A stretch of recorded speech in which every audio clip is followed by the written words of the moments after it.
আল্লাহর অবাধ্যতার পথে যাই, আল্লাহ রাব্বুল আলামিন ছাড় দেন, কিন্তু একটা সময় আল্লাহ তাআলা পাকড়াও করেন। আল্লাহ সুবহানাহু ওয়া তাআলা ছাড় পেতে পেতে একটা সময় আমাদের কাছে মনে হয় যে না, আল্লাহ বোধহয় আমাদেরকে আর পাকড়াও করছেন না, কিন্তু একটা সময় ঠিকই আল্লাহ সুবহানাহু ওয়া তাআলা ধরেন এবং পাকড়াও করেন। এই বিষয়টি পৃথিবীতে বারবার বিভিন্ন সময় ঘটে, আমাদের ব্যক্তিগত জীবনের সময় ঘটে, যে আল্লাহ সুবহানাহু ওয়া তাআলা আমাদেরকে অ্যালার্ম দিচ্ছেন, সতর্ক করছেন, বা আমাদের কোনো পাপের জন্য আল্লাহ রাব্বুল আলামিন দুনিয়াতে নগদ শাস্তি দিচ্ছেন। আমরা খুব কম মানুষের শিক্ষা গ্রহণ করি, এই জন্য আমাদের শিক্ষাটা এখান থেকে গ্রহণ করা উচিত।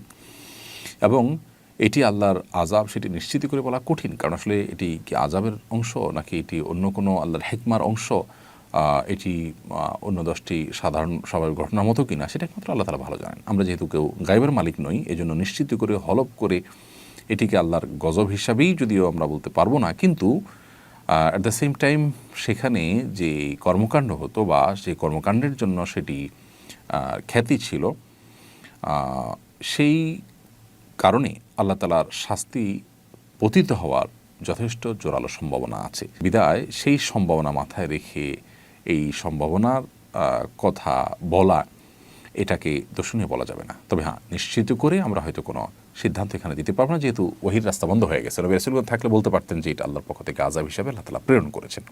এখানে অবশ্য আরেকটি বিষয় গুরুত্বপূর্ণ, তা হলো আমরা জানি গাজাও পড়ছে, হলিউডও পড়ছে। পার্থক্য অবশ্য একটা বেশ পরিষ্কার, সেটা হলো গাজার মানুষজন মুসলমান, তিনি একজন মুসলমান হিসাবে তারা আখিরাতে বিশ্বাসী। দুনিয়া যদি পড়েও যায় মুসলমানের, তারপর তার আখিরাতের অনন্ত অসীমকালের যে যাত্রা, সেখানকার সুখ এবং জান্নাত থাকলেই তার এই পুড়ে যাওয়াতে তার জন্য তেমন কোনো ভয়াবহ বিপদের কারণ বা ক্ষতির কারণ ব্যাপারটা সেরকম নয়। কিন্তু যারা আখিরাতে বিশ্বাসী নন, তাদের তো দুনিয়াটাই সব, তাদের যদি দুনিয়ায় পুড়ে যায় তাদের আর থাকলোটা কি? আল্লাহ তাআলা আমাদেরকে ঈমান এবং তাকওয়ার চর্চায় অগ্রগামী হওয়ার তৌফিক দান করুন। পৃথিবীর প্রত্যেকটা ঘটনা থেকে শিক্ষা গ্রহণ করার তৌফিক দান করুন। আমরা চাই হলিউডে কেন, পৃথিবীর যে কোনো প্রান্তে থাকা মানুষজন তারা আল্লাহর বাধ্যগত হন, তারা সঠিক এবং সুন্দর পথে আসুন, তারাও আল্লাহর বাধ্যগত হয়ে আল্লাহর নিরাপত্তার চাদরে চলে আসুন, ভালো থাকুন, সেটি আমরা কামনা করি। আল্লাহ তাআলা আমাদেরকে শিক্ষা গ্রহণ করবার তৌফিক দান করুন।